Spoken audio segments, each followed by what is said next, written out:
একবার হযরত জুনায়েদ বাগদাদী রহমাতুল্লাহ আলাই নদীর এক পার থেকে আরেক পারে যাওয়ার জন্য মনস্থির করলেন, কিন্তু নদী পারাপারের জন্য তিনি সেখানে কোনো নৌকা বা অন্য কিছু দেখতে পেলেন না। তাই তিনি পায়ে হেঁটে নদী পার হবেন বলে মনস্থির করলেন। সেই সময় তার একজন মুরিদও তার সাথে ছিল। সে জুনায়েদ বাগদাদী রহমাতুল্লাহ আলাইকে বলল, হুজুর, আমিও আপনার সঙ্গে নদী পার হতে চাই, আমাকেও নদী পার করিয়ে দিন। মুরিদের কথা শুনে জুনায়েদ বাগদাদী রহমাতুল্লাহ আলাই বললেন, আচ্ছা ঠিক আছে, তুমি আমার পিছনে পিছনে ইয়া জুনাইদ, ইয়া জুনাইদ বলতে বলতে আসো।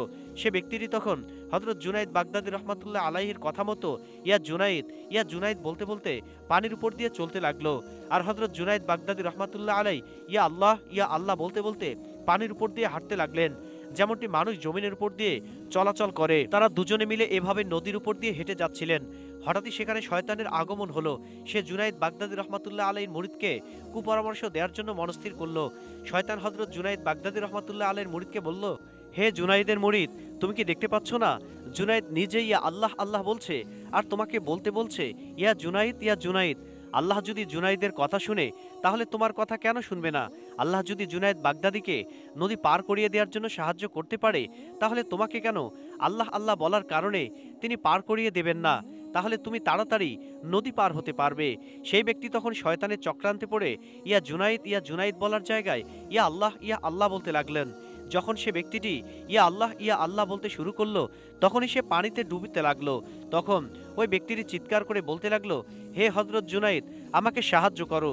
তখন হযরত জুনাইদ বাগদাদী রহমাতুল্লাহ আলাই বললেন, আমি তো তোমাকে বলেছিলাম যে ইয়া জুনাইদ বলতে বলতে আমার পিছনে আসতে, তাহলে তো তুমি পানিতে ডুবে যেতে না।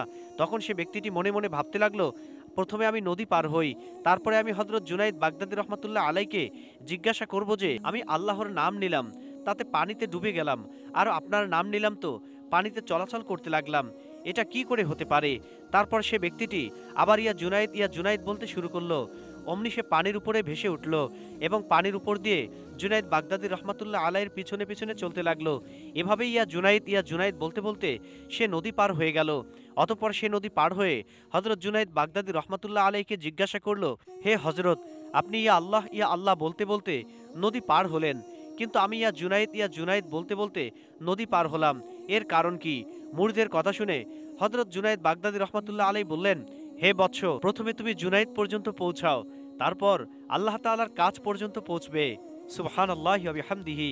একদা হারুনুর রশিদ ও তার স্ত্রী জোবাইদা নদীর কিনার দিয়ে হাঁটছিলেন। অনেক দূর হাঁটার পরে তাদের সাথে বাহলুল দরবেশের সাথে সাক্ষাৎ হলো। তারা দেখতে পেল বাহলুল দরবেশ নদীর পাড়ে বসে কি যেন করছে। তখন বাদশা হারুনুর রশিদ তাকে জিজ্ঞেস করলো, হে বাহলুল, তুমি এইখানে বসে কি করছো? বাহলুল দরবেশ বলল, আমি জান্নাতের বালাখানা বানাচ্ছি। হারুনুর রশিদ জিজ্ঞাসা করলেন, কার জন্য? যে এই বালাখানা খরিদ করবে তার জন্য। যদি কেউ এই বালাখানা খরিদ করে, আমি তার জন্য আল্লাহ রাব্বুল আলামিনের দরবারে দোয়া করব যেন আল্লাহ রাব্বুল আলামিন তাকে একটি জান্নাতে বালাখানা দান করেন। হারুনুর রশিদ তখন জিজ্ঞেস করলেন, একটি বালাখানার দাম কত? বাহলুল দরবেশ বলল, 1 দিনার। তখন হারুনুর রশিদ তার স্ত্রী জুবাইদার দিকে ফিরে তাকিয়ে বললেন, হে জুবাইদা, দেখছো পাগলটা এখানে বসে কি কাণ্ড করছে? সে নাকি দুনিয়াতে থেকে মানুষের জন্য জান্নাতে বালাখানা বানাচ্ছে। আমি তার এই কথা বিশ্বাস করি না। জুবাইদা হারুনুর রশিদের কথায় কান না দিয়ে বাহলুল দরবেশকে জিজ্ঞেস করলেন, বাহলুল, তুমি এখানে কি করছো? বাহলুল দরবেশ বলল, আমি জান্নাতের বালাখানা বানাচ্ছি। জুবাইদা বললেন, কার জন্য? বাহলুল দরবেশ বলল, যে এই বালাখানা খরিদ করবে তার জন্য। যদি কেউ আমার এই বালাখানা খরিদ করেন, আমি তার জন্য আল্লাহ রাব্বুল আলামিনের দরবারে দোয়া করব আল্লাহ রাব্বুল আলামিন যেন তাকে জান্নাতে বালাখানা দান করেন। জুবাইদা বললেন, একটি বালাখানার দাম কত? বাহলুল দরবেশ বলল, 1 দিনার। তখন জুবাইদা তাকে 1 দিনার দিয়ে তার কাছ থেকে একটি জান্নাতের বালাখানা খরিদ করলেন। এরপরে হারুনুর রশিদ ও জুবাইদা সামনে চলতে লাগলেন। হারুনুর রশিদ তখন জুবাইদাকে লক্ষ্য করে বললেন, জুবাইদা, তুমি অযথা 1 দিনার নষ্ট করলে। এই পাগলের কথার কি কোনো ভিত্তি আছে? সে তো একজন পাগল, তার যা ইচ্ছা সে তাই করতে পারে। অতঃপর রাত্রিবেলায় যখন হারুনুর রশিদ গভীর ঘুমে অচেতন অবস্থায় ছিলেন, তখন তিনি স্বপ্নে দেখতে পেলেন তিনি জান্নাতের মধ্যে হাঁটাহাঁটি করছেন। কিছুক্ষণ হাঁটাহাঁটি করার পর তিনি দেখতে পেলেন জান্নাতের মধ্যে ইয়াকুত পাথরে নির্মিত একটি অট্টালিকা। অতঃপর তিনি সেই অট্টালিকাটির কাছে এসে দেখতে পান সেখানে তার স্ত্রী জুবাইদার নাম লেখা রয়েছে। তিনি অট্টালিকায় প্রবেশ করতে যাচ্ছিলেন, তখন সে অট্টালিকার দারোগা তাকে আটকে দিয়ে বললেন, জনাব, এখানে প্রবেশ করা যাবে না। হারুনুর রশিদ বলল, কেন? এটা তো আমার স্ত্রীর অট্টালিকা, তাহলে আমি প্রবেশ করতে পারবো না কেন? দ্বাররক্ষক বললেন, জি না, আপনি কোনোভাবেই এই অট্টালিকায় প্রবেশ করতে পারবেন না, বরং এটি যার জন্য নির্মাণ করা হয়েছে কেবল সেই এখানে প্রবেশ করার অধিকার রাখে। অতঃপর দ্বাররক্ষক হারুনুর রশিদকে সেখান থেকে দূর দূর করে তাড়িয়ে দিল। এর সাথে সাথেই হারুনুর রশিদের ঘুম ভেঙে গেল। সকালে স্ত্রীকে জিজ্ঞেস করলো, জুবাইদা, তুমি কি এমন আমল করো যার কারণে আমি আজ রাতে স্বপ্নে দেখলাম যে জান্নাতে তোমার জন্য একটি অট্টালিকা নির্মাণ করা হয়েছে? জুবাইদা বলল, কই, আমার তো তেমন কোনো বিশেষ আমলের কথা মনে পড়ছে না, কিন্তু হে প্রিয় স্বামী, আপনার কি মনে আছে বাহলুল দরবেশের জান্নাতটা আমরা কিনে নিয়েছিলাম? সে বিক্রি করেছিল। আমি তার কথায় বিশ্বাস করে 1 দিনার দিয়ে সেই বালাখানা ক্রয় করেছিলাম, কিন্তু আপনি তার কথাকে উপেক্ষা করে তখন বালাখানা ক্রয় করেননি। আমার তো মনে হয় বাহলুলের কাছ থেকে ক্রয় করা সেই বালাখানাটি আপনি জান্নাতে দেখেছেন। হারুনুর রশিদ তখন বুঝতে পারলেন তিনি কত বড় ভুল করেছেন। এরপর তিনি পুনরায় সেই নদীর পাড় দিয়ে হাঁটতে লাগলেন, এই আশায় যে আজকেও যদি বাহলুলকে পেয়ে যান তাহলে বাহলুলের কাছ থেকে একটি জান্নাতের বালাখানা ক্রয় করবেন। হাঁটতে হাঁটতে আবার তার সাথে বাহলুল দরবেশের দেখা হয়ে গেল। তিনি গতকালের মতো আজকেও কি যেন একটা নির্মাণ করছিলেন। হারুনুর রশিদ তখন তাকে জিজ্ঞেস করলো, বাহলুল, তুমি কি করছো? বাহলুল দরবেশ বলল, আমি জান্নাতের বালাখানা নির্মাণ করছি। হারুনুর রশিদ বলল, কার জন্য? বাহলুল বলল, যেই বালাখানা ক্রয় করবে তার জন্য। কেউ যদি আমার এই বালাখানা ক্রয় করে, আমি তার জন্য আল্লাহ রাব্বুল আলামিনের কাছে দোয়া করব, আল্লাহ যেন তাকে একটি জান্নাতে বালাখানা দান করেন। তখন হারুনুর রশিদ জিজ্ঞেস করলেন, তোমার এই বালাখানার দাম কত? বাহলুল বলল, পুরো দুনিয়ার বাদশাহী। একথা শুনে হারুনুর রশিদ বলল, বাহলুল, তুমি এ কেমন কথা বলছো? গতকালকে তো 1 দিরহামের বিনিময়ে একটি বালাখানা বিক্রি করছিলে, আজকে এর মূল্য পুরো দুনিয়ার বাদশাহী কিভাবে হয়ে গেল? বাহলুল বলল, দেখুন বাদশাহ, কালকে জুবাইদা আমার কাছ থেকে যে বালাখানা ক্রয় করেছিল তা না দেখে এবং বিশ্বাস করে, আর আজকে আপনি বালাখানা ক্রয় করেছেন দেখার মাধ্যমে, অতএব আজকে এর দাম অনেক বেড়ে গেছে। হারুনুর রশিদ বললেন, হে বাহলুল, আমি যে স্বপ্নে এই বিষয়টি দেখেছি তুমি সেটা কিভাবে জানতে পারলে? বাহলুল বলল, সেই আল্লাহ আমাকে জানিয়ে দিয়েছেন, যিনি আমার দোয়ার বদলতে জুবাইদার জন্য জান্নাতে একটি বালাখানা নির্মাণ করেছেন। অতঃপর হারুনুর রশিদ নিরাশ হয়ে বাহলুলের কাছ থেকে ফিরে আসলেন। তিনি আর জান্নাতের বালাখানাটি তার কাছ থেকে ক্রয় করতে সক্ষম হলেন না, কেননা পুরা দুনিয়ার বাদশাহী তো তার কাছে ছিল না। একবার হযরত জুনাইদ বাগদাদী রহমাতুল্লাহ আলাই সফরের উদ্দেশ্যে বাগদাদে আগমন করলেন। তার সাথে তার কিছু মুরিদও ছিল। বাগদাদ আসার পরে জুনাইদ বাগদাদী রহমাতুল্লাহি আলাইহি মুরিদকে বললেন, তোমরা কি বাহলুলের কোনো খবর জানো? মুরিদরা জুনাইদ বাগদাদী রহমাতুল্লাহ আলাইকে উত্তর দিল, জনাব, বাহলুল তো একজন পাগল লোক, আপনি তার সাথে সাক্ষাৎ করে কি করবেন? জুনাইদ বাগদাদী রহমাতুল্লাহ আলাই বলেন, তোমরা তাকে খুঁজে দেখো, তার সাথে আমার সাক্ষাৎ করা খুব প্রয়োজন। অনেক খোঁজাখুঁজির পরে হযরত বাগদাদী জুনাইদ রহমাতুল্লাহ আলাই তার মুরিদরা বাহলুলকে একটি মরুভূমির মাঝে খুঁজে পেলেন। তারা দেখতে পেলেন বাহলুল মরুভূমির মাঝে ইট মাথায় দিয়ে শুয়ে আছেন। জুনাইদ বাগদাদী রহমাতুল্লাহ আলাই তার কাছে গিয়ে তাকে সালাম করলেন। বাহলুল সালামের উত্তর দিয়ে বললেন, আপনি কে? জুনাইদ বাগদাদী রহমাতুল্লাহ আলাই বললেন, আমি জুনাইদ বাগদাদী রহমাতুল্লাহ। বাহলুল বললেন, ও, আপনি সেই ব্যক্তি যে মানুষকে মারিফাত ও শরীয়তের জ্ঞান বিতরণ করেন? জুনাইদ বাগদাদী রহমাতুল্লাহ আলাই অত্যন্ত আদবের সাথে উত্তর দিলেন, জি হযরত, আল্লাহ রাব্বুল আলামিন আমাকে যেটুকু তৌফিক দান করেন আমি করার চেষ্টা করি। বাহলুল জুনাইদ বাগদাদী রহমাতুল্লাহ আলাইকে জিজ্ঞেস করলেন, আপনি কি খাবার পদ্ধতি সম্পর্কে জানেন এবং আপনি কিভাবে খাবার গ্রহণ করেন সেই সম্পর্কে আমাকে একটু বলুন। জুনাইদ বাগদাদী রহমাতুল্লাহ আলাই বললেন, খাবার পূর্বে আমি হাত ধৌত করি, অতঃপর খানা সামনে আসলে আমি বিসমিল্লাহ বলে খাওয়া শুরু করি এবং আমি ডান হাত দিয়ে খানা খাই।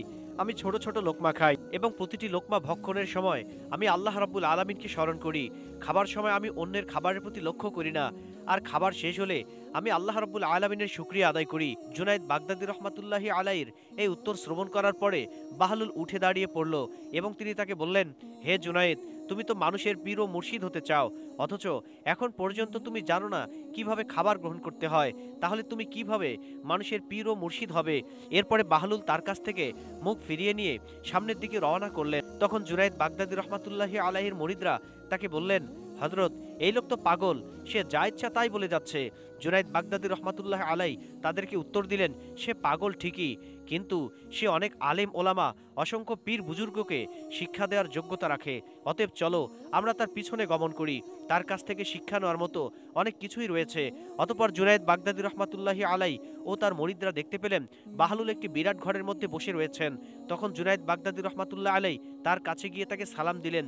বাহলুল জিজ্ঞেস করলেন, আপনি কে? জুনাইদ বাগদাদী রহমাতুল্লাহ আলাই বললেন, আমি জুনাইদ, আমি খাবার খাওয়ার আদব জানি না। বাহলুল তখন তাকে বললেন, ও আচ্ছা, আপনি খাবার খাওয়ার আদব জানেন না, কিন্তু কথা বলার আদব তো জানেন। তাহলে বলুন তো কথা বলার আদব কি? জুনায়েদ বাগদাদী রহমাতুল্লাহ আলাইহি বললেন, আমি পরিমাণ মতো কথা বলি, অনুপযুক্ত স্থানে অনর্থক কথা বলি না। আমি কথা বলার সময় খেয়াল রাখি যাতে আমার কথাগুলি শ্রোতারা বুঝতে পারে, এবং এই বিষয়টিও খেয়াল রাখি যাতে বেশি কথা বলার কারণে মানুষ আমার কথায় বিরক্ত না হয়ে যায়। আবার এত কমও কথা বলি না যাতে মানুষ আমার কথা বুঝতে না পারে। এরপর জুনায়েদ বাগদাদী রহমাতুল্লাহ আলাইহি তার কাছে কথা বলার আরও কিছু আদব বর্ণনা করলেন। বাহলুল দরবেশ জুনায়েদ বাগদাদী রহমাতুল্লাহি আলাইহির এই উত্তর শুনে বললেন, জনাব, আপনি খাওয়ার আদব তো জানেন না, এখন তো দেখছি আপনি কথা বলার আদব সম্পর্কেও জানেন না। এই বলে বাহলুল দরবেশ তার কাছ থেকে মুখ ফিরিয়ে সেখান থেকে উঠে চলে গেল। অতঃপর জুনায়েদ বাগদাদী রহমাতুল্লাহি আলাইহির মুরিদরা তাকে বললেন, জনাব, এই লোকটা তো একটা পাগল, আপনি তার কাছ থেকে কি আর প্রত্যাশা করতে পারেন? জুনায়েদ বাগদাদী রহমাতুল্লাহি আলাইহি তাদের উত্তর দিয়ে বললেন, বৎসরা, তোমরা তার ব্যাপারটি বুঝতে পারবে না, চলো আমরা তাকে অনুসরণ করি। এরপরে জুনায়েদ বাগদাদী রহমাতুল্লাহি আলাইহি পুনরায় বাহলুলের কাছে গেলেন। বাহলুল তাদেরকে বললেন, হযরত, খানা খাওয়ার আদব আপনার জানা নেই, কথা বলার আদব আপনার জানা নেই, কিন্তু শোয়ার আদব তো আপনি জানেন। জুনায়েদ বাগদাদী রহমাতুল্লাহি আলাইহি বললেন, অবশ্যই জানি। আমি এশার নামাজ পড়ার পরে আমার দরুদ ও ওয়াজিফা শেষ করি, এরপরে শোয়ার জন্য আমি আমার কামরায় যাই এবং যত উপযুক্ত দোয়া পাঠ করে শুয়ে পড়ি, আল্লাহর নাম স্মরণ করতে করতে ঘুমিয়ে পড়ি। জুনায়েদ বাগদাদী রহমাতুল্লাহি আলাইহির এই কথা শুনে বাহলুল দরবেশ তাকে বললেন, খানা খাওয়ার আদব সম্পর্কে তো আপনি জানেন না, কথা বলার আদব সম্পর্কেও আপনার জানা নেই, এখন তো দেখছি ঘুমের আদব সম্পর্কেও আপনি জানেন না। এরপর বাহলুল তার কাছ থেকে উঠে সামনে যাওয়ার জন্য আবার উদ্যত হলেন। তখন জুনায়েদ বাগদাদী রহমাতুল্লাহি আলাইহি তার জামা ধরে বললেন, হে আল্লাহর বান্দা, আমি কিছুই জানি না, দয়া করে আপনি আমাকে শিক্ষা দিন। তখন বাহলুল তাকে বললেন, খানার সর্বপ্রথম আদব হলো যে খানাটি আপনি ভক্ষণ করছেন সেটি হালাল হওয়া। যে খানা আপনি ভক্ষণ করছেন সেটি যদি হারাম হয়, হালাল না হয়, তাহলে আপনি যে আদবগুলি বর্ণনা করছেন সেগুলি কোনো কাজেই আসবে না। হারাম খানা যতবার বিসমিল্লাহ পাঠ করে আপনি ভক্ষণ করবেন না কেন, কোনোদিনই তা আপনার জন্য হালাল হবে না। ওয়াজ নসিহত ও কথাবার্তা বলার সর্বপ্রথম আদব হলো অন্তরকে পরিশুদ্ধ ও নিয়তকে বিশুদ্ধ করতে হবে, এবং এই বিষয়টুকু খেয়াল রাখতে হবে যে কথাগুলি আপনি বলছেন সেগুলি আল্লাহ রাব্বুল আলামিনের রাজি খুশি ও সন্তোষজনক হবে কিনা। আপনি যে ওয়াজ নসিহতের কথা বলছেন সেগুলি যদি দুনিয়াবি কোনো উদ্দেশ্য হয়ে থাকে, তাহলে আপনি যত উত্তমভাবে সে কথাগুলো বলেন না কেন তা ক্ষতির কারণ হবে। যখন আপনি শয়ন করার জন্য যাবেন, পূর্বে আপনার অন্তরকে পরিপূর্ণ পবিত্র করতে হবে, এবং আপনি এমনভাবে শয়ন করার জন্য যাবেন যেন আপনি মৃত্যুর জন্য যাচ্ছেন। বাহলুল দরবেশের এই কথাগুলি শেষে হওয়ার সাথে সাথেই জুনায়েদ বাগদাদী রহমাতুল্লাহ আলাইহি তার হাতে চুম্বন করলেন। জুনায়েদ বাগদাদী রহমাতুল্লাহ আলাইহির আচরণ দেখে এবং বাহলুল দরবেশের এই কথাগুলি শুনে জুনায়েদ বাগদাদী রহমাতুল্লাহ আলাইহির উপস্থিত মুরিদরা বুঝতে পারলেন আসলে বাহলুল দরবেশ কতটা জ্ঞানী এবং জুনায়েদ কেন তার পিছনে পিছনে আগমন করছিলেন।